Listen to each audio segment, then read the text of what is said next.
Hello दोस्तों, आपके अपने चैनल एसजी नॉवल वर्ल्ड में आप सबका स्वागत है। ऐसे ही रोचक स्टोरी के लिए चैनल को सब्सक्राइब जरूर कर लीजिए। आइए अब एपिसोड कंटिन्यू करते हैं। Episode 6 good girl. पिछले एपिसोड में अथर्व अपने पेरेंट्स से बात करता है और बात उसकी शादी तक आ पहुंचती है। अब आगे धनराज जी सख्त आवाज में कहते हैं, अंडस्को अथर्व आप भी हद करते हैं। इतने सालों में आपसे एक लड़की ढूंढी नहीं गई। रिचा एक अच्छी लड़की है, आप कहे तो उसके डैड से मैं बात करता हूँ। अथर्व हैरानी से कहता है, अंडस्को रिचा, वो किस लिए डैड? धनराज जी कहते हैं, अंडस्को हाँ रिचा, मैं आपकी और रिचा की शादी का सोच रहा हूँ। अथर्व जल्दी से मना करते हुए कहता है, अंडस्को डैड आप क्या कह रहे हैं? वो मेरी फ्रेंड है, हमारे बीच में ऐसा कुछ नहीं हो सकता। मॉम आप तो डैड को समझाए। स्वरा जी धनराज जी की तरफ देखते हुए शांत आवाज में कहती हैं, अंडस्को नहीं धनराज, वो लड़की हमारी बहू नहीं बन सकती, उसमें हमारे परिवार के रीति रिवाज को निभाने के गुण नहीं है। स्वरा जी अथर्व से आगे कहती हैं, अंडस्को अथर्व आप बिल्कुल फिक्र मत कीजिए, मैं आपके लिए एक अच्छी लड़की ढूंढ लूंगी। अथर्व थोड़ा परेशान होते हुए बोला, अंडस्को मॉम मुझे शादी नहीं करनी है, पता नहीं क्यों आप और डैड मेरी शादी के पीछे पड़ गए हैं। इधर राधिका खाना खाकर अथर्व को ढूंढते हुए बालकनी में आ जाती है और अथर्व को आवाज लगाते हुए कहती है, अंडस्को आप यहाँ हैं। अथर्व जल्दी से राधिका की तरफ मुड़कर गुस्से से उसे शांत रहने का इशारा करता है। राधिका वही जम जाती है, लेकिन स्वरा जी और धनराज ने राधिका की आवाज सुन ली थी। स्वरा जी थोड़ा एक साइड होते हुए कहती है, अंडस्को अथर्व कौन है वहाँ? अथर्व जल्दी से झूठ बोलते हुए कहता है, अंडस्को कोई भी नहीं मॉम। स्वरा जी और धनराज जी एक साथ कहते हैं, अंडस्को हमने अभी एक लड़की की आवाज सुनी है। अथर्व थोड़ा सोचते हुए कहता है, अंडस्को अच्छा वो एक होटल स्टाफ था मॉम। स्वरा जी जिद करते हुए कहती हैं, अंडस्को झूठ मत बोलो अथर्व, बताओ तुम्हारे साथ कौन है? आप होटल में उसके साथ क्या कर रहे हो? वैसे उस लड़की की आवाज बहुत प्यारी थी, खूबसूरत है क्या? कौन है वो? नाम क्या है उसका? अथर्व राधिका की तरफ देखकर उसे आंख दिखाते हुए शांत आवाज में अपनी मॉम से कहता है, अंडस्को मॉम अभी ये सही टाइम नहीं है, मैं आपको उसके बारे में जल्द ही बताऊंगा। बस अब आपको मेरे लिए लड़की ढूंढने की जरूरत नहीं है, रख रहा हूँ बाय। अथर्व जल्दी से कॉल कट कर देता है। स्वरा जी और धनराज जी मोबाइल को एक पल के लिए घूरते हैं क्योंकि वो हैरान थे, फिर अचानक दोनों खुश होते हुए हैं। धनराज जी खुशी से कहते हैं, अंडस्को आखिरकार जल्द हमारी बहू आने वाली है। स्वरा जी खुशी से उछलते हुए कहती हैं, अंडस्को मैं बहुत खुश हूँ, हमारा बेटा जल्द शादी करने वाला है। स्वरा जी और धनराज जी खुशी से एक दूसरे को गले से लगाते हैं। स्वरा जी कुछ सोचकर थोड़ा परेशान होते हुए कहती हैं, अंडस्को धनराज अगर वो लड़की अच्छी नहीं हुई तो? मेरे बेटे का ख्याल नहीं रखी तो?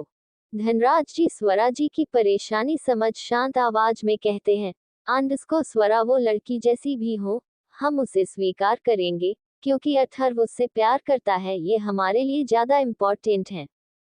स्वरा जी हल्की मुस्कान लाते हुए कहती हैं, अंडस्को हाँ धनराज आप सही कह रहे हैं, हम उसे स्वीकार करेंगे। इधर अथर्व गुस्से से आग बबूला होकर राधिका को अपनी खा जाने वाली नजरों से घूर रहा था। राधिका सर झुकाकर शांत खड़ी थी क्योंकि उसे समझ में आ गया था कि उसने कुछ बड़ी गड़बड़ की है। अथर्व अब अपने आप को काबू नहीं कर सकता था। वो राधिका की तरफ बढ़ते हुए गुस्से से कहता है, अंडस्को तुम्हें यहाँ आने को किसने बोला था? Angry angry. राधिका धीरे से सिर उठाकर अथर्व की तरफ देखते हुए डरी धीमी कांपती आवाज में बोली, अंडस्को वो मैंने खाना खा लिया था तो बस मैं आपको देखने आ गई। अथर्व राधिका के ठीक सामने खड़े होते हुए सख्त आवाज में बोला, अंडस्को तुम्हें आने को किसने कहा था? चुपचाप खा लिया था तो चुपचाप बैठ जाती, तुम्हें पता भी अभी क्या गड़बड़ हुई है? एंग्री। राधिका मासूमियत से अथर्व की आंखों में देखते हुए डरी आवाज में कहती है, अंडस्को क्या? अथर्व गुस्से से बोला, अंडस्को अभी मैंने अपनी मॉम डैड से झूठ कहा है। वो अभी मेरे लिए खुश हो रहे होंगे, उन्होंने तुम्हारी आवाज सुन ली। इस कमरे में लाखों लड़कियां आ चुकी है, लेकिन आज तक कॉल में किसी भी लड़की की आवाज मेरे मॉम डैड ने नहीं सुनी थी। जब दिख रहा है कि इंसान व्यस्त है तो चुप रहना चाहिए। राधिका के ऊपर आज तक किसी ने इस तरह से नहीं चिल्लाया था। उसकी आंखों से आंसू निकलते लगते हैं। राधिका जल्दी से उन्हें पोंछते हुए कहती है, को माफ करना, मेरी वजह से आपको परेशानी हुई। मैं अभी अपने घर वापस चली जाती हूँ। राधिका को बुरा लगा था। वो जाने के लिए मुड़ती है और अपना बैग लेने के रूम में आती है। अथर्व अपने आप को शांत करता है और राधिका के पीछे आता है और राधिका हाथ पकड़कर उसे रोकते हुए सख्त आवाज में चिल्लाते हुए हुक्म देते हुए कहता है, को मैं जब तक तुम्हें भेजना नहीं चाहूं तब तक तुम यहाँ से कहीं नहीं जा सकती, समझी? राधिका अथर्व से अपना हाथ छुड़ाने की कोशिश करते हुए शांत आवाज में कहती है, को मुझे पर चिल्लाना बंद करो। जानती हूँ मेरी गलती है, लेकिन मुझे नहीं पता था आप मोबाइल पर किसी से बात कर रहे हैं। मैंने जब कह दिया तब मैंने देखा। राधिका गहरी सांस लेते हुए बोली, को अब मैं यहाँ नहीं रहना चाहती। अथर्व राधिका का हाथ और जोर से पकड़ते हुए उसे अपनी तरफ खींचकर शांत आवाज में कहता है, को शायद तुम्हें सुनाई नहीं दिया। 2 दिनों तक तुम यहाँ से कहीं नहीं जा सकती, समझ में आया? अथर्व काफी शांत लहजे में कह रहा था, लेकिन राधिका ने अथर्व की आंखों में गुस्सा देख लिया था। अथर्व फिर से उसी टोन में कहता है, को समझ में आया? राधिका डर के मारे जल्दी से हाँ में अपना सिर हिलाती है। अथर्व मुस्कुराते हुए कहता है, को गुड गर्ल, अब जाओ और थोड़ा आराम कर लो। राधिका जल्दी से सोफे की तरफ बढ़ जाती है। अथर्व राधिका को रोकते हुए कहता है, को कहाँ जा रही हो? राधिका अथर्व की तरफ मुड़ते हुए धीरे से बोली, को सोफे पर सोने। अथर्व बेड की तरफ इशारा करते हुए बिना किसी भाव के कहता है, को वहां सो जाओ। राधिका जल्दी से मना करते हुए कहती है, को नहीं, वो आपकी जगह है, मैं सोफे पर सो जाऊंगी। राधिका जल्दी से सोफे की तरफ बढ़ जाती है और जल्दी से वहां लेट जाती है। अथर्व बिना कुछ कहे राधिका को देखता है और फिर वो भी अपना लैपटॉप लेकर काम में लग जाता है। शाम 6 बजे अथर्व अभी भी उसी पोजीशन में बैठकर ऑफिस का काम कर रहा था और राधिका गहरी नींद में सो रही थी। तभी दूर बेल बजती है। राधिका की नींद खराब होती उससे पहले ही अथर्व जल्दी से उठकर डोर ओपन करने जाता है। डोर ओपन करने की आवाज। अथर्व दरवाजे के बाहर ऋचा को देखकर थोड़ी हैरानी से कहता है, ऋचा तुम यहाँ क्या कर रही हो? ऋचा मुस्कुराते हुए कहती है, को तुमसे मिलने आई हूँ। तुम कब तक इस रूम में रहोगे? अथर्व, चलो ना बाहर चलते हैं। अथर्व तुरंत मना करते हुए कहता है, को नहीं ऋचा, मेरा बाहर जाने का अभी कोई मन नहीं है। मैं अभी ऑफिस का काम कर रहा हूँ। ऋचा जल्दी से बोली, को तो कोई बात नहीं, मैं तुम्हारे साथ अंदर वेट कर लेती हूँ। तुम्हारा काम हो जब जाएगा तब हम बाहर चलेंगे। ऋचा अंदर जाने के लिए अपना कदम बढ़ाती है।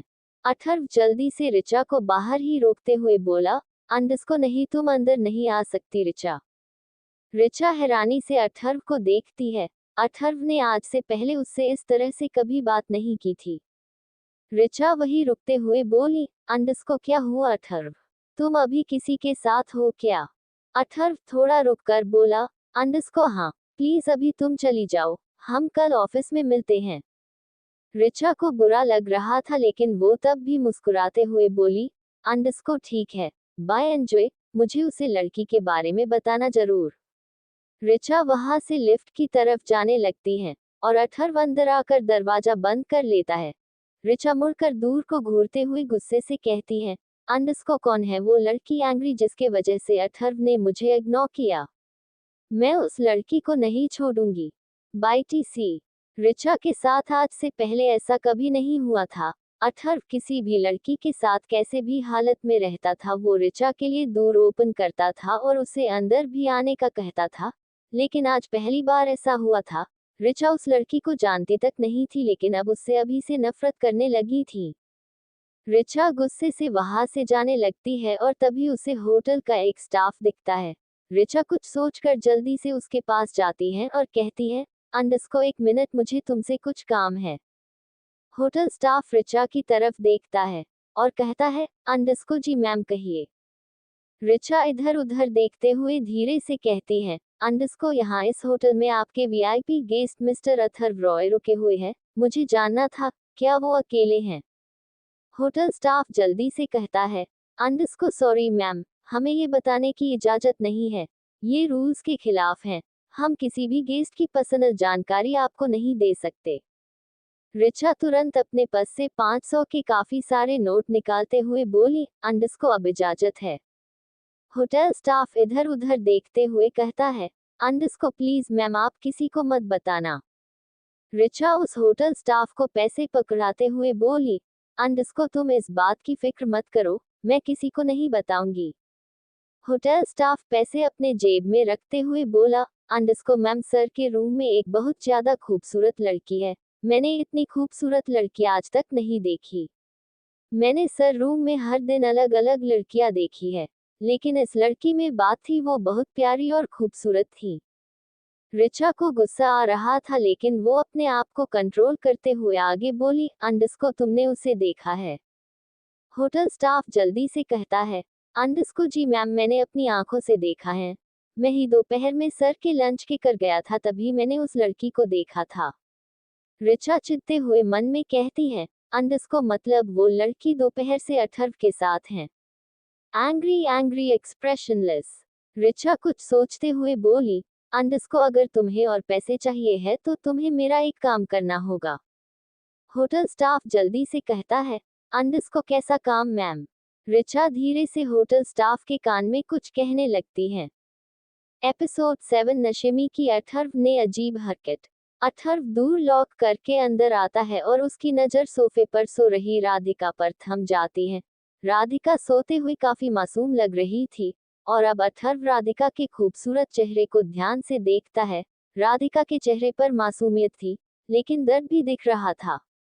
राधिका को देखते हुए अथर्व अपने मन को रोक नहीं पाता ये ख्याल आने से, और वो मन में कहता है, अंडस्को अजीब बात है, मैं इतनी सारी लड़कियों से मिल चुका हूँ लेकिन इस लड़की में कुछ अलग बात है। अथर्व सोती हुई राधिका को देखकर यह सब सोच ही रहा था कि राधिका की नींद पूरी होती है और वो अपनी आंखें खोलती है। राधिका को जगते देख अथर्व जल्दी से अपनी नजरें उससे हटाता है और अपने कदम भी वहां से बढ़ाने लगता है। राधिका अपनी आंखें खोलती है और उठकर बैठती है और फिर कमरे की चारों तरफ अपनी नजरें घुमाती है और उसकी नजरें अथर्व पर रुक जाती हैं। राधिका धीरे से पूछती है, अंडस्को कितना समय हो रहा है? अथर्व राधिका की तरफ मुड़कर उसकी तरफ देखते हुए कहता है, अंडस्को 6 बज गए हैं। राधिका सोफे से उठते हुए बोली, अंडस्को आज का दिन काफी बड़ा है क्या? खत्म ही नहीं हो रहा। अथर्व राधिका को घूरते हुए सख्त आवाज में कहता है, अंडस्को तुम्हारी बातें सुनकर लगता है कि तुम मेरे साथ रहकर थक गई हो। राधिका बिना किसी भाव के बोली, अंडस्को आप तो वाकई में समझदार हैं। राधिका अथर्व के बगल से होकर वॉशरूम की तरफ जाने लगती है, लेकिन अथर्व राधिका हाथ पकड़कर वही उसे रोकते हुए नॉर्मल टोन में कहता है, अंडस्को तुम नाराज हो, तुम्हें पता है ना, तुम्हें इसका हक नहीं है। राधिका एक नजर अथर्व के हाथ को देखते हैं जो उसके हाथों को काफी जोर से पकड़े हुए थे। फिर राधिका अथर्व की आंखों में देखते हुए शांत लेकिन चुभो देने वाली आवाज में कहती है, अंडस्को मैं भी इंसान हूँ और मेरे अंदर भी जज्बात है। भगवान ने आपको ज्यादा दिया है, इसका मतलब यह नहीं है कि आप हम जैसे लोगों पर हुक्म चलाएंगे। अथर्व हैरानी से बोला, अंडस्को हुक्म? मैंने कब हुक्म चलाया? राधिका अफसोस जताकर मुस्कुराते हुए बोली, अंडस्को आप अमीर लोगों की यही प्रॉब्लम होती है, आपको अपनी गलती कभी दिखाई नहीं देती। अथर्व चिढ़ते हुए बोला, अंडस्को तुम कुछ ज्यादा नहीं बोल रही, अपनी हद में रहो। राधिका अथर्व की आंखों में देखते हुए अपने मन में उदासी भरी आवाज में कहती है, अंडस्को सच सुना था, अमीर लोगों के पास दिल नहीं होता और सच सुनने की हिम्मत भी नहीं। अगर पहले पता होता तुम भी उसी लोगों में शामिल हो, तो मैं कभी तुम्हारे साथ न आती, अब मुझे पछतावा हो रहा है। अथर्व शांत आवाज में बोला, अंडस्को हिम्मत है तो मुंह पर बोलो। राधिका सीरियस टोन में बोली, अंडस्को काश ये 2 दिन जल्दी बीत जाए, मैं आपके साथ और नहीं रहना चाहती। पता नहीं आप जिस लड़की से शादी करेंगे वह आपके साथ कैसे रहेगी। बेचारी लड़की, उसके लिए अभी से बुरा लग रहा है। राधिका अपना हाथ खींचकर अथर्व के हाथ से छुड़ाती है और कड़क आवाज में कहती है, इसको दोबारा मेरा हाथ इस तरह से मत पकड़ना। राधिका जल्दी से वॉशरूम की तरफ बढ़ जाती है। अथर्व को बहुत गुस्सा आ रहा था। अगर यहाँ कोई और लड़की होती तो अथर्व खुद अपने हाथों से उसकी जान ले लेता, लेकिन यहाँ राधिका थी जिससे अथर्व को काम था। उसे वो घर किसी भी हालत में खरीदना था, इसलिए उसने बात नहीं बढ़ाई। फिर अथर्व और राधिका आपस में बात नहीं करते। राधिका वॉशरूम से आकर चुपचाप बालकनी में जाकर बैठ जाती है। अथर्व भी अपना काम करके रूम से बाहर चला जाता है। रात 11 बजे राधिका सोफे पर लेटी हुई थी। उसे नींद नहीं आ रही थी और वो बस पूरे दिन में जो कुछ भी हुआ उस बारे में सोच रही थी। अथर्व अभी तक बाहर से नहीं आया था। राधिका ने भी लाइट्स ऑन रखी थी ताकि अगर रूम में कोई आता है तो उसे जल्दी से पता चल जाए। तभी बाहर से दूर खुलने की आवाज आती है। राधिका इस आवाज को सुनकर जल्दी से उठती है और धीमे कदमों से दूर की तरफ बढ़ने लगती है। अथर्व लड़खड़ाते हुए अंदर आता है। उसने काफी ज्यादा पी हुई होती है और वो अपने होश में नहीं होता। राधिका जल्दी से अथर्व के पास जाती है और उसे संभालते हुए कहती है, इसको आप ठीक तो हो? अथर्व राधिका की तरफ देखकर नशे में डोलते हुए कहता है, इसको मुझे क्या होना है? मैं बिल्कुल ठीक हूँ। राधिका हैरानी से पूछती है, इसको आपने पी रखी है? अथर्व नशे में हिलते डुलते हुए कहता है, इसको मैं तो रोज पीता हूँ। राधिका जल्दी से अथर्व को संभालते हुए पूछती है, इसको लेकिन क्यों? अथर्व राधिका की आंखों में देखते हुए कहता है, इसको तुम बहुत सवाल पूछती हो। राधिका जल्दी से कहती है, इसको मुझे लगता है अब आपको सो जाना चाहिए। मैं आपको बिस्तर तक छोड़ देती हूँ। राधिका अथर्व को संभालते हुए बेड तक लाती है और उसे धीरे से लेटा देती है। अथर्व भी लेट जाता है। राधिका जल्दी से अथर्व के पैरों के पास आती है और एक एक करके उसके शूज निकाल देती है। अथर्व बड़बड़ाते हुए कहता है, इसको पानी दो, मुझे पानी चाहिए। राधिका जल्दी से पानी का ग्लास लेकर अथर्व की तरफ बढ़ाती है। अथर्व उठकर बैठते हुए बोला, इसको पिला दो। राधिका झुककर अथर्व को पानी पिलाती है। पानी पिलाने के बाद राधिका कहती है, इसको अब आप सो जाओ। अथर्व राधिका का हाथ पकड़कर उसे खींचकर जबरदस्ती अपनी गोद में बैठाता है। राधिका अथर्व की इस हरकत से चिढ़ जाती है और वो गुस्से से कहती है, इसको ये क्या बदतमीजी है? एंग्री अभी के अभी मुझे छोड़िए। अथर्व राधिका को चारों तरफ से जकड़कर उसके करीब आकर उसकी खुशबू लेते हुए कहता है, इसको तुम्हारी खुशबू काफी अच्छी है, क्या तुम्हें कभी किसी ने छुआ है? राधिका हैरानी से अथर्व को देखते हुए कहती है, इसको आपके कहने का मतलब क्या है? अथर्व शांत आवाज में कहता है, इसको कोई मतलब नहीं है। परसों तक हमारा काम हो जाएगा, उसके बाद तुम मुझे कभी मत देखना, वरना हमारे बीच में पक्का कुछ हो जाएगा और इसका जिम्मेदार मैं नहीं होऊंगा। राधिका को अथर्व की बात कुछ ज्यादा समझ में नहीं आती। उसने जो कि पढ़ाई नहीं की थी तो उसे उस बारे में कुछ खास जानकारी नहीं थी। राधिका जानने की इच्छा रखते हुए पूछती है, इसको हमारे बीच में क्या हो जाएगा? अथर्व राधिका को ध्यान से देखता है और फिर सख्त आवाज में कहता है, इसको अब तुम मेरे पास से चली जाओ। राधिका चिढ़ते हुए बोली, इसको पहले आप मुझे छोड़ेंगे तब तो मैं जाऊंगी ना। अथर्व राधिका को छोड़ता है। राधिका जल्दी से उठकर अथर्व से दूर होते हुए मन में कहती है, इसको अजीब इंसान है। राधिका जल्दी से सोने के लिए सोफे की तरफ बढ़ जाती है और अथर्व भी लेट जाता है। कुछ देर में अथर्व को नींद भी लग जाती है, लेकिन राधिका के मन में अभी भी अथर्व की बातें चल रही थी। राधिका सोचते हुए खुद से कहती है, इसको उन्होंने ऐसा क्यों पूछा होगा और हमारे बीच में ऐसा क्या हो जाएगा?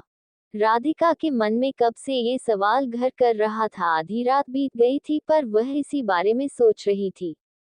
राधिका थक हार कर खुद से कहती है, इसको वो कहना क्या चाहते थे मैं कल सीधा सीधा उनसे ही पूछ लूंगी। हाँ, ये सही रहेगा। राधिका अपनी आंखें बंद करती है और नींद के आगोश में चली जाती है। Episode 8 rich and poor. अगली सुबह अथर्व ने सिर में हल्के दर्द की तरफ से उसकी आंखें खुलती हैं और वो अपना सिर पकड़कर उठता है। वो जल्दी से बेड के बगल में रखे टेबल के ड्रॉर से एक दवाई निकालता है और उसे बिना पानी के निगल लेता है। फिर अथर्व मुड़कर अपने बेड को देखता है और फिर वही सोफे पर सो रही राधिका की तरफ देखते हुए शांत लहजे में खुद से फुसफुसाते हुए कहता है, अंडस्को अच्छा है, रात में मैं अपने होश में था। अथर्व उठता है और सीधा नहाने चला जाता है। कुछ देर बाद राधिका की भी आंखें खुलती हैं। बाथरूम से पानी की आवाज से राधिका समझ जाती है कि अथर्व नहा रहा है। वो अंगड़ाई लेते हुए उठकर बैठती है। तभी पानी की आवाज बंद होती है और दूर ओपन होने की आवाज होती है। राधिका जल्दी से उठकर वॉशरूम की तरफ बढ़ती है कि तभी अथर्व एक टॉवल कमर से लपटे रूम में आता है। राधिका अथर्व को ऐसे देख जोर से चीखती है और तुरंत पलट जाती है। राधिका के जोर से चीखने की वजह से अथर्व के कान में दर्द होता है और वो अपना कान छूते हुए कहता है, अंडस को बहरा करने का इरादा है। राधिका जल्दी से कहती है, अंडस को माफ करना, लेकिन मैं सच कहती हूँ, मैंने कुछ नहीं देखा, मुझे नहीं पता था तुम इस हालत में बाहर आओगे। अथर्व थोड़ा मस्ती करते हुए कहता है, अंडस को हर आदमी बाथरूम से इसी हालत में बाहर आता है और तुम देख भी लेती तो मुझे कोई दिक्कत नहीं होती। बस बदले में मैं भी तुम्हें इस हालत में देखना चाहता। राधिका हैरान होकर अथर्व की तरफ मुड़ते हुए चिढ़कर बोली, अंडस को क्या कहा? अथर्व शरारती ढंग से पूछता है, अंडस को तुम मुझे देखने के लिए वापस मुड़ी हो? राधिका जल्दी से अपनी आंखों पर हाथ रख कर चिढ़ते हुए बोली, अंडस को बिल्कुल भी नहीं, मैं रात के बारे में आपसे बात करना चाहती थी। अथर्व वॉकिंग वार्डरोब की तरफ बढ़ते हुए थोड़ा हैरानी से कहता है, अंडस को रात के बारे में? राधिका वैसे ही अपने आंखों पर हाथ रखे कहती है, अंडस को आपको याद नहीं है? अथर्व थोड़ा जोर से बोलते हुए बेफिक्री से कहता है, अंडस को नहीं, मुझे अच्छे से याद नहीं है, तुम याद दिला दो। राधिका अपने आप को शांत करते हुए कहती है, अंडस को आप रात में बहुत ज्यादा नशे में थे। और अथर्व राधिका को रोकते हुए कहता है, अंडस को मैंने कुछ कहा था क्या? राधिका गहरी सांस लेते हुए शांत आवाज में बोली, अंडस को हाँ, काफी कुछ कहा था आपने, और मैं अभी बस उस बात का मतलब जानना चाहती हूँ। अथर्व कपड़े पहनकर वापस राधिका के पास आते हुए कहता है, अंडस को अब तुम अपनी आंखें खोल सकती हो। राधिका अपनी आंखों के ऊपर से अपना हाथ हटाती है और धीरे से अपनी आंखें खोलती है। अथर्व अब उसके सामने खड़ा हुआ था, बस इस वक्त उसने कपड़े पहन लिए थे और वो ऑफिस के लिए बिल्कुल तैयार था। अथर्व कहता है, अंडस को बताओ, किस बात का मतलब जानना है तुम्हें? राधिका थोड़ा सीरियस होते हुए कहती है, अंडस को ये बात थोड़ी शर्मनाक है, लेकिन मुझे जानना है, आपने मुझसे ये क्यों पूछा था कि किसी ने मुझे छुआ है कि नहीं? अथर्व थोड़ा हैरान होते हुए बोला, अंडस को मैंने तुमसे ये सवाल पूछा था, मुझे कुछ याद क्यों नहीं है? राधिका सीरियस टोन में बोली, अंडस को आपने पूछा था, मैं झूठ नहीं बोल रही, और आपने कहा था कि परसों तक हमारा काम हो जाएगा, उसके बाद तुम मुझे कभी मत दिखना, वरना हमारे बीच में पक्का कुछ हो जाएगा और इसका जिम्मेदार मैं नहीं होऊंगा। मुझे जानना है ये सब का क्या मतलब था? अथर्व तो काफी ज्यादा हैरान था, उसे तो यकीन ही नहीं हो रहा था कि उसने नशे में ये सब बात कही है, और उसे ये सब बातें याद भी क्यों नहीं थी, और उसने ये सब क्यों ही कहा होगा। अथर्व काफी ज्यादा कंफ्यूज था। वो राधिका की तरफ देखते हुए नॉर्मल टोन में बोला, अंडस को मुझे कुछ याद नहीं है, मैंने पी रखी थी, मैं नशे में था, इसलिए मैंने कुछ भी कह दिया होगा, भूल जाओ। राधिका जल्दी से बोली, अंडस को ठीक है, कोई बात नहीं, अगर आपको याद नहीं है तो, लेकिन मैं आपके बातों का मतलब जानना चाहता हूँ। अथर्व थोड़ा हैरान होते हुए कहता है, अंडस को ये सब मैंने हिंदी भाषा में तो कहा था, तो तुम किस बात का मतलब जानना चाहती हो? राधिका सीरियस टोन में बोली, अंडस को आपकी कही गई बातों का मतलब हमारे बीच में क्या ही हो सकता है? अथर्व हैरानी से राधिका की आंखों में देखता है और कहता है, अंडस को तुम्हें नहीं पता है? राधिका ना समझी से ना में अपना सिर हिलाती है। अब अथर्व को समझ नहीं आ रहा था कि वो राधिका को कैसे समझाए। उसके लिए और भी ज्यादा हैरानी की बात थी कि राधिका को ये सब बात की नॉलेज नहीं है। कोष्टक अथर्व थोड़ा रुककर पूछता है, अंडरस्को अच्छा राधिका तुम कितने साल की हो? राधिका थोड़ा रुककर बोली, अंडरस्को 21-21। अथर्व आगे पूछता है, अंडरस्को जान सकता हूँ तुम विद्यालय क्यों नहीं गई? सरकार ने कितने सारे विद्यालय खोले हैं, वो सब मुफ्त रहते हैं, वहाँ मुफ्त में पढ़ाई होती है। राधिका थोड़ा रुककर दर्द भरी आवाज में कहती है, अंडरस्को जानती हूँ लेकिन उस समय पढ़ने से ज्यादा जरूरी था पेट भरना, मुझे घर घर काम करने जाना पड़ता था इसलिए विद्यालय जाने का समय नहीं मिलता था। राधिका की बातें सुनकर अथर्व को एहसास होता है कि सच में उसकी जिंदगी राधिका की जिंदगी से काफी अलग है। उसे किसी भी चीज के लिए तरसना नहीं पड़ा, लेकिन राधिका को अच्छा खाना तक नसीब नहीं होता। उसे गरीब और अमीर इंसान का अच्छे से मतलब आज समझ में आया था। राधिका थोड़ा नॉर्मल होते हुए आगे बोली, अंडस को आप ये सब क्यों पूछ रहे हैं? अथर्व जल्दी से बोला, अंडस को ऐसे ही, देखो तुम मैंने पी रखी थी इसलिए मुंह से कुछ भी निकल गया, तुम ये सब ध्यान मत दो, ये जरूरी नहीं है। राधिका अथर्व के बातों पर विश्वास कर लेती है क्योंकि उसने कहीं सुना था कि इंसान नशे में कुछ भी कह देता है। राधिका अब जाकर थोड़ी रिलैक्स होते हुए बोली, अंडस को अच्छा, मैं तो रात से इसी बात को लेकर परेशान थी लेकिन कुछ जरूरी नहीं है, ये सुनकर अच्छा लगा। अथर्व बस शांत खड़ा था, उसके मन में काफी कुछ चल रहा था और उसने उसी वक्त कुछ फैसला कर लिया था। राधिका थोड़ा रुककर बोली, अंडस को अच्छा मुझे बाहर जाना है, क्या आप मुझे छोड़ दोगे? अथर्व क्यूरोसिटी से पूछता है, अंडस को कहाँ जाना है तुम्हें? राधिका नॉर्मल टोन में बोली, अंडस को काम पर। अथर्व जल्दी से कड़क आवाज में बोला, अंडस को कहीं जाने की जरूरत नहीं है तुम्हें, चुपचाप यहाँ रहो। राधिका जल्दी से बोली, अंडस को लेकिन मुझे अपने काम पर जाना होगा। अथर्व तुरंत कड़क आवाज में बोला, अंडस को मैंने कहा तुम कहीं नहीं जा रही, जब मैं तुम्हें यहाँ लेकर आया था तभी से तुमने वो काम छोड़ दिया था, मैं तुम्हारे लिए दूसरा काम देखता हूँ, जब तक तुम चुपचाप यहाँ रहो, मैं अपने ऑफिस जा रहा हूँ, होटल स्टाफ से कहकर जाऊंगा कि तुम्हें कुछ खाने को ला दे। राधिका जल्दी से बोली, अंडस को लेकिन मैं दिन भर यहाँ अकेले क्या करूंगी? अथर्व टीवी की तरफ देखकर राधिका को टीवी की तरह इशारा करते हुए कहता है, अंडस को तुम टीवी देखना। राधिका थोड़ा जिद करते हुए कहती है, अंडस को देखो मुझे काम पर जाने दो, महीना खत्म होने वाला है, मुझे वो मेरी कमाई देंगे। अथर्व नॉर्मल टोन में पूछता है, अंडस को तुम्हें पैसे का क्या काम है? राधिका थोड़ा रुककर धीरे से बोली, अंडस को आपको देने हैं। अथर्व हैरानी से बोला, अंडस को मुझे? लेकिन क्यों? राधिका हिचकिचाते हुए बोली, अंडस को क्योंकि आपने मुझे खाना खिलाया है और कपड़े भी दिए हैं। अथर्व थोड़ा चिढ़कर बोला, अंडस को लेकिन मैंने तुमसे इसके पैसे नहीं मांगे हैं, मैंने वो सब अपनी मर्जी से तुम्हें दिया है। राधिका जल्दी से बोली, अंडस को लेकिन मुझे देने हैं, मुफ्त में कुछ लेना अच्छा नहीं लगता है। अथर्व जोर से बोला, अंडस को कोई जरूरत नहीं है, चुपचाप यहाँ रहो, मैं ऑफिस जा रहा हूँ। राधिका कुछ कह पाती है उससे पहले ही अथर्व अपना मोबाइल लेता है और दूर ओपन करके बाहर निकल जाता है और जाते जाते बहुत जोर से दरवाजा बंद करते हुए जाना है। राधिका बस उसे देखती रह जाती है। एपिसोड 9 बदला इरादा। अथर्व अपनी ब्रांडेड, आलिशान, महंगी, लिमिटेड एडिशन कार में अपने ऑफिस पहुंचता है। बॉडीगार्ड आगे आकर अथर्व के लिए कार का दूर ओपन करते हैं। अथर्व बड़े स्टाइल से अपनी कार से उतरता है और सीधा अपनी कंपनी के अंदर चला जाता है। अथर्व का ऑफिस बाहर से ही नहीं बल्कि अंदर से भी काफी बड़ा और आश्चर्यजनक था। यहाँ लगभग 1000 लोग एक साथ काम कर सकते थे। अथर्व को अंदर आते देख आसपास खड़े सभी एम्प्लॉइज एक एक करके अथर्व को गुड मॉर्निंग विश करते हैं, लेकिन अथर्व उन्हें बिना कोई रिस्पॉन्स दिए सीधा अपने प्राइवेट एलिवेटर की तरफ बढ़ जाता है। अथर्व अपने प्राइवेट एलिवेटर से 35 फ्लोर ऊपर आता है जहां उसका केबिन था।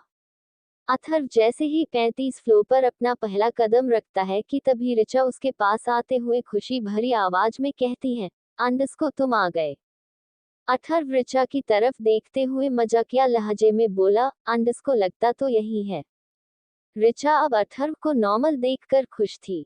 अथर्व का केबिन कॉरिडोर के लास्ट में था, फिर क्या वो अपने केबिन की तरफ बढ़ने लगता है।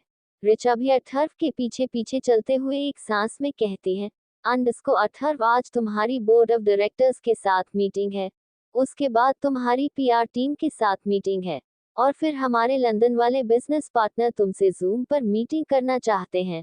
उन्हें कुछ डाउट है जो तुमसे बात करके क्लियर करना चाहते हैं। इन शॉर्ट तुम आज पूरा दिन बिजी रहने वाले हो। अथर्व ऋचा को सुनने के बाद अपनी वॉच में टाइम देखते हुए सीरियस टोन में कहता है, अंडस्को अब मेरी सुनो ऋचा, मुझे ठीक 15 मिनट में बोर्ड ऑफ डायरेक्टर्स के सारे इम्पोर्टेंट मेंबर मीटिंग रूम में चाहिए। खन्ना और हमारे आर्किटेक्चर भी मुझे उस मीटिंग में चाहिए। ऋचा जल्दी से बोली, अंडस्को ठीक है। अथर्व सीधा अपने केबिन में चला जाता है और ऋचा अथर्व का काम करने चली जाती है। ठीक 15 मिनट बाद मीटिंग रूम में बोर्ड ऑफ डायरेक्टर्स के सभी मेंबर्स बैठे हुए थे। वहां कुछ 50 से 55 साल के थे तो कुछ यंग थे। सभी वेल एजुकेटेड थे, तभी उन्हें ये मुकाम मिला गया था। मीटिंग हॉल में अथर्व के चाचा जी का बेटा रुद्र भी अकड़ में बैठा हुआ था। अथर्व की उससे बिल्कुल नहीं पटती थी और वही दूसरी तरफ ऋचा भी बैठी हुई और उस मीटिंग में खन्ना और कुछ प्रोफेशनल आर्किटेक्चर इंजीनियर्स भी थे और सभी अथर्व के आने का इंतजार कर रहे थे। तभी मीटिंग हॉल का दरवाजा खुलता है और अथर्व अंदर आता है। अथर्व को देखकर वहां बैठे सभी लोग खड़े हो जाते हैं, एक्सेप्ट रुद्र के। रुद्र आराम से अपनी चेयर में बैठकर कार की चाबी को उंगलियों में घूम रहा था। अथर्व अपनी चेयर के पास आता है और रुद्र को चिढ़ भरी नजरों से देखता है। अथर्व रुद्र पर ध्यान नहीं देना चाहता था, लेकिन हर बार रुद्र ऐसी हरकत करके अथर्व का ध्यान अपनी ओर खींच लेता था। अथर्व हर बार रुद्र को इग्नोर कर देता था, लेकिन इस बार नहीं।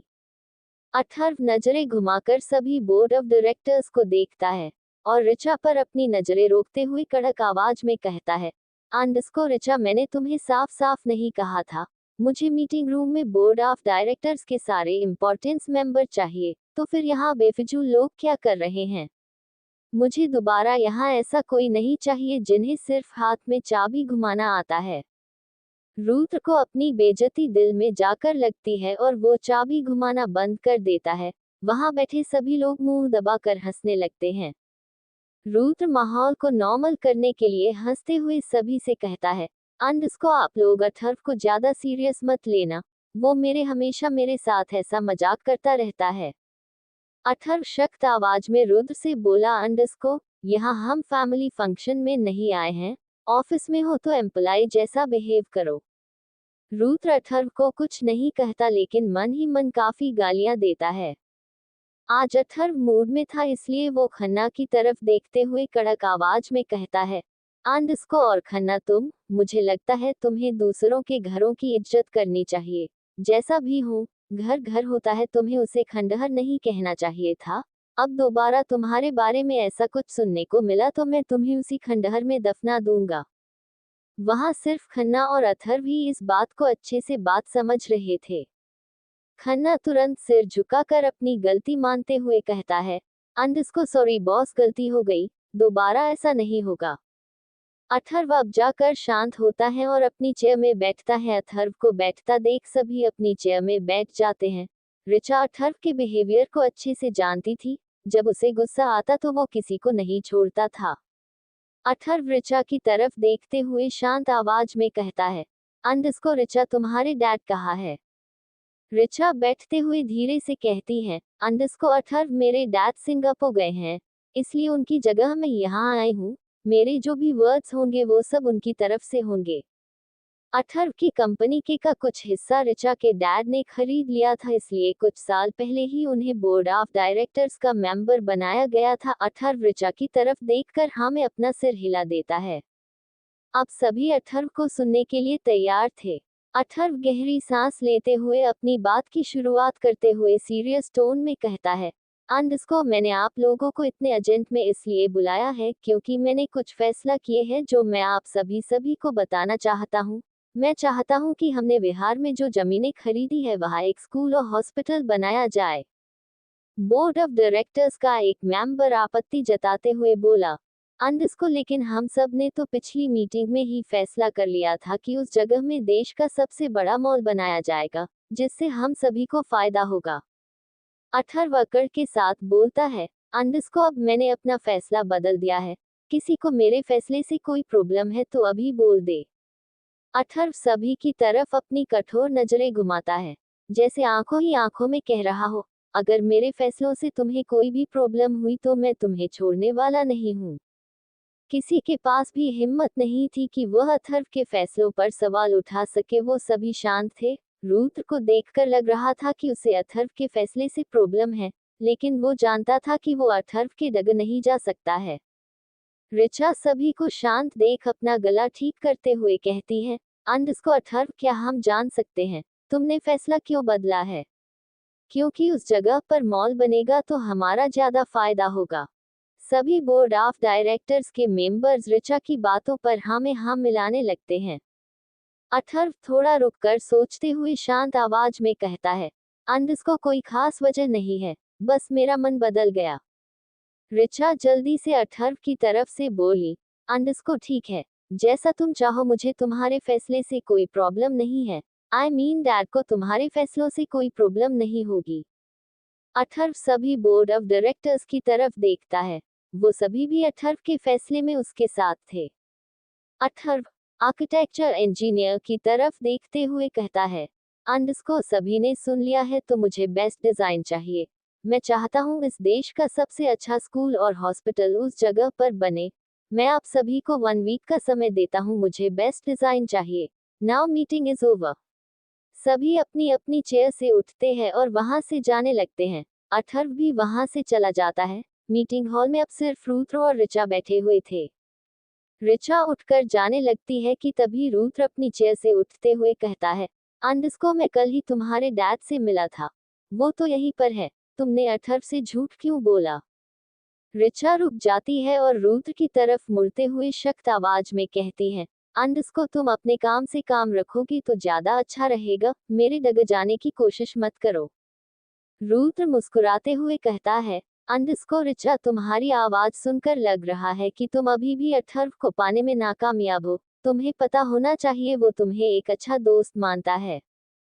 ऋचा की फीलिंग रुद्र से छुपी नहीं थी। वो जानता था कि ऋचा अथर्व से प्यार करती है, वो भी बहुत टाइम से, लेकिन अथर्व ऋचा को सिर्फ अच्छा दोस्त मानता था।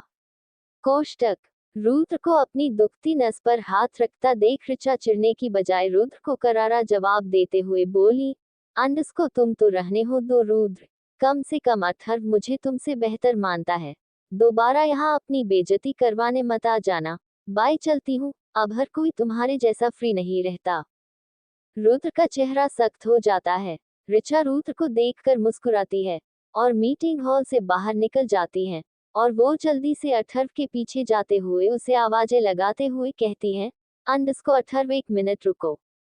एपिसोड 10 अथर्व का झूठ। ऋचा मीटिंग रूम से निकलकर अथर्व के पीछे आते हुए कहती है, अंडस्को अथर्व 1 मिनट रुको। अथर्व रुककर ऋचा की तरफ देखते हुए कहता है, अंडस्को क्या हुआ ऋचा? ऋचा जल्दी से अपनी बात एक्सप्लेन करते हुए कहती है, अंडस्को अथर्व, वो मीटिंग रूम में जो हुआ, मैं उसके बारे में बात करना चाहती थी। तुम जानते हो मैं हमेशा तुम्हारा साथ देती हूँ। मैंने जो सवाल किया वो मेरे डैड के तरफ से थे। तुम्हें तो पता है, अगर डैड इस मीटिंग में होते तो तुमसे वही सवाल करते जो मैंने तुमसे किया। अथर्व शांत आवाज में बोला, अंडस्को जानता हूँ ऋचा, तुम्हें एक्सप्लेन करने की जरूरत नहीं, तुमने सही किया। ऋचा मुस्कुराते हुए बोली, अंडस्को क्या अब तुम मुझे बताओगे कि तुमने अपना फैसला क्यों बदला?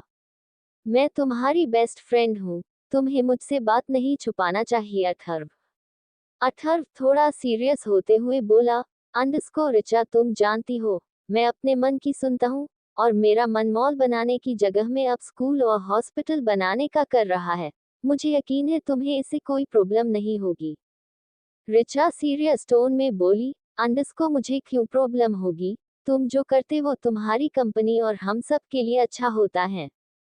अथर्व थोड़ा रुककर बोला, अंडस्को अब मैं अपने केबिन में जा रहा हूँ, मुझे काम है। ऋचा जल्दी से बोली, अंडस्को ओके। अथर्व और ऋचा मुड़ते हैं और अथर्व दाई तरफ और ऋचा बाई तरफ जाने लगती है। हाँ, अथर्व का प्लान उस जगह पर पहले से ही मॉल बनाने का था और वो शुरू से ही राधिका से झूठ बोलता आया था। बात यह है कि राधिका से मिलने जाने से पहले अथर्व ने राधिका के बारे में पता लगवाया था ताकि उसे राधिका की कमजोरी पता चल जाए और वो घर बेचने के लिए राजी हो जाए। और उसे पता चला था कि राधिका की मां का कार एक्सीडेंट हुआ था, इससे वो काफी जख्मी हो गई थी। राधिका अपनी मां की जान बचाने के लिए उन्हें हॉस्पिटल लेकर जा रही थी, लेकिन हॉस्पिटल काफी दूर था और हॉस्पिटल वक्त पर न पहुंचने की वजह से उसकी मां की मौत हो गई थी। अथर्व को जब ये सब पता चला तब उसने यही सब राधिका के खिलाफ यूज किया। उसने जानबूझकर राधिका से हॉस्पिटल के बारे में कहा था ताकि वो जल्दी से घर बेचने को मान जाए, और ऐसा ही हुआ। अथर्व अपने बड़े से केबिन में बैठकर लैपटॉप पर कुछ काम कर रहा था और उसके हाथ में रखी फाइल्स भी पढ़ रहा था। अथर्व दोनों काम एक साथ कर रहा था। इतना बिजी होने के बावजूद भी उसे अचानक राधिका की याद आती है और वो राधिका के बारे में सोचते हुए खुद से कहता है, अंडस्को वो अभी क्या कर रही होगी? कहीं वो मेरे मना करने के बावजूद भी बाहर तो नहीं चली गई? अथर्व के मन में ये ख्याल आते ही वो तुरंत अपने लैपटॉप में कुछ करता है और तुरंत उसके सामने बहुत सारे लाइव सीसीटीवी फुटेज आ जाती हैं। ये फुटेज उसके पेंट हाउस के अंदर की थी। अथर्व ने अपनी सिक्योरिटी के लिए ये कैमरा लगवाए थे। अथर्व जल्दी से उन सभी फुटेजों में राधिका को ढूंढता है और उस फुटेज को देखते हुए प्राउडली कहता है, अंडस्को अच्छा है, मैंने पहले ही कैमरास लगवा लिए थे।